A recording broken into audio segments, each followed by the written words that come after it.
Nah, setelah pemerintah Republik Indonesia ini mengirim putra-putrinya ke luar Indonesia, ke luar negeri untuk belajar akuntansi, setelah mereka pulang, di dalam negeri mulailah dirintis yang namanya Ikatan Akuntansi Indonesia. Untuk apa? Untuk membimbing perkembangan akuntansi serta mempertinggi mutu pendidikan dan pekerjaan akuntan. Jadi setelah mereka belajar, mereka kembali ke Indonesia, kemudian menyalurkan ilmunya kepada masyarakat yang lain atau warga negara yang lain agar sistem akuntansi di Indonesia itu semakin baik. Lalu akuntansi berkembang dengan pesat sejak dikeluarkannya UU PMA tahun 1967 dan UU PMDN tahun 1969.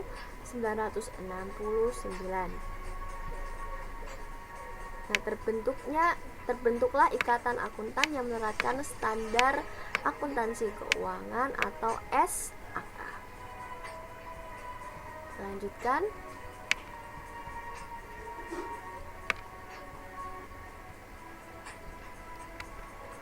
Ke sistem informasi akuntansi. Apa itu sistem informasi akuntansi? Jadi sistem informasi akuntansi itu adalah sistem informasi yang mengidentifikasi, mencatat, dan mengkomunikasikan kejadian ekonomi dari suatu organisasi kepada pihak yang berkepentingan. Jadi di dalam SIA atau sistem informasi akuntansi itu terdapat identifikasi. Jadi setelah diidentifikasi dan dicatat, kemudian mengkomunikasikan semua kejadian ekonomi yang ada dalam suatu organisasi tersebut kepada pihak lain. Contohnya apa yang dikomunikasikan? Contohnya adalah laba dan rugi dari organisasi tersebut atau perusahaan tersebut. Lalu manfaatnya apa? Jadi manfaat SIA secara umum itu adalah untuk memperoleh informasi keuangan perusahaan yang akurat, yang benar, sehingga pemakai laporan dapat mengambil keputusan dengan tepat. Ini biasanya digunakan untuk investor-investor yang akan menginvestasi atau menanamkan sahamnya di perusahaan, itu pasti akan melihat bagaimana laporan keuangannya. Kemudian yang kedua itu adalah sebagai alat pertanggungjawaban manajemen kepada pemilik perusahaan. Ya, jadi SIA atau sistem informasi akuntansi ini dimanfaatkan sebagai bentuk pertanggungjawaban manajemen kepada pemilik perusahaan. Apakah perusahaan tersebut itu laba atau rugi, ini nanti akan dilaporkan dalam bentuk laporan keuangan. Tadi sudah manfaat umum, sekarang manfaat khusus. Apa manfaat khususnya? Jadi manfaat khususnya itu adalah memberikan informasi keuangan yang dapat dipercaya. Informasinya dapat dipercaya tentunya dengan dibuat dengan secara baik dan bertanggung jawab. Kemudian selanjutnya manfaat khusus yang selanjutnya adalah untuk memperoleh laba. Lalu informasi mengenai kebijakan yang digunakan perusahaan serta aktivitas pembiayaan dan investasi. Jadi nanti SIA-nya itu akan digunakan untuk laporan bagaimana kebijakan perusahaan itu akan selanjutnya akan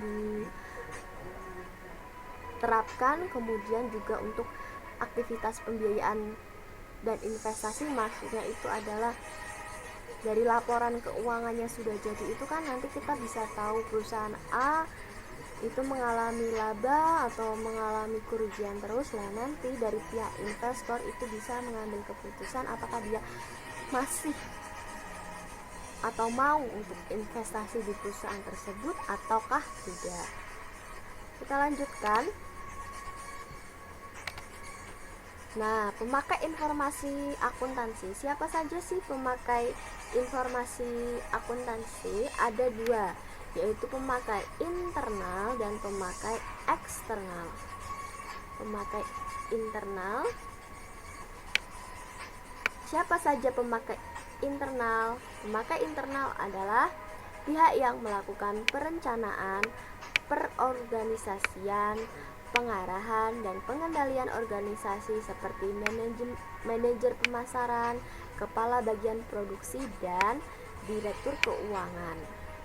Jadi intinya si pihak internal ini ya dari perusahaannya itu sendiri ya. Kalau eksternal berarti dari luar perusahaan, contohnya kreditur, kemudian pemerintah, calon investor. Nah, calon investor ini pasti memerlukan sistem informasi akuntansi untuk melihat perkembangan perusahaan tersebut. Apakah sudah layak untuk sahamnya itu ditanam di perusahaan tersebut atau tidak. Ini kan dilihat dari laporan keuangannya. Kemudian pemasok atau supplier, kemudian pemilik atau pemegang saham, kemudian karyawan atau serikat pekerja, kemudian juga bisa dilihat atau dipakai oleh masyarakat. Kita lanjutkan.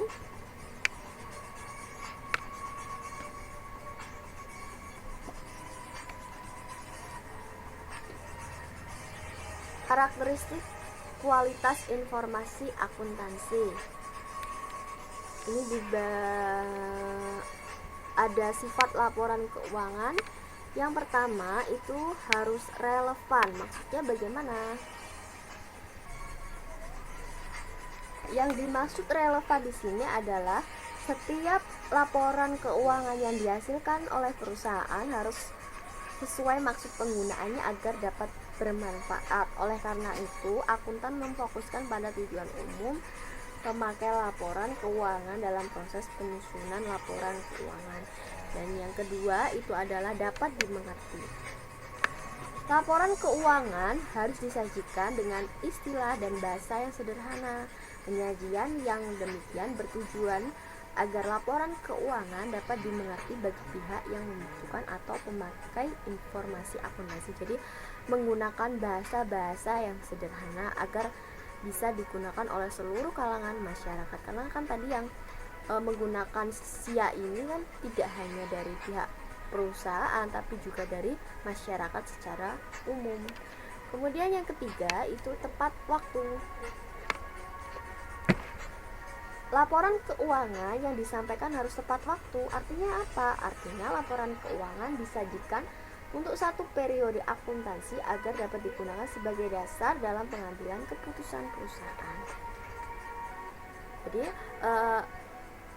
biasanya laporan keuangan ini biasanya dibuat per bulan, nanti kemudian di akhir tahun itu ada penutupan dan semuanya itu harus tepat waktu. Kemudian daya banding. Laporan keuangan suatu perusahaan dapat dibandingkan dengan laporan keuangan periode akuntansi sebelumnya. Laporan keuangan suatu perusahaan juga dapat dibandingkan dengan laporan keuangan perusahaan lain sejenis dalam periode akuntansi yang sama. Lalu selanjutnya ada daya uji. Informasi keuangan yang dihasilkan harus dapat diuji kebenarannya oleh penilai independen. Pengujian dilakukan menggunakan metode pengukuran yang sama. Semua fakta dan informasi tambahan yang dapat mempengaruhi perilaku dalam pengambilan keputusan harus diungkap dengan jelas. Ini biasanya yang menguji itu adalah auditor. Lalu netral. Apa maksud dari netral di sini? Netral di sini informasi keuangan harus ditujukan untuk mencapai tujuan umum pemakai informasi akuntansi, bukan untuk pihak tertentu. Laporan keuangan tidak berpihak pada salah satu pemakai informasi akuntansi, jadi bersifat netral, semuanya sama.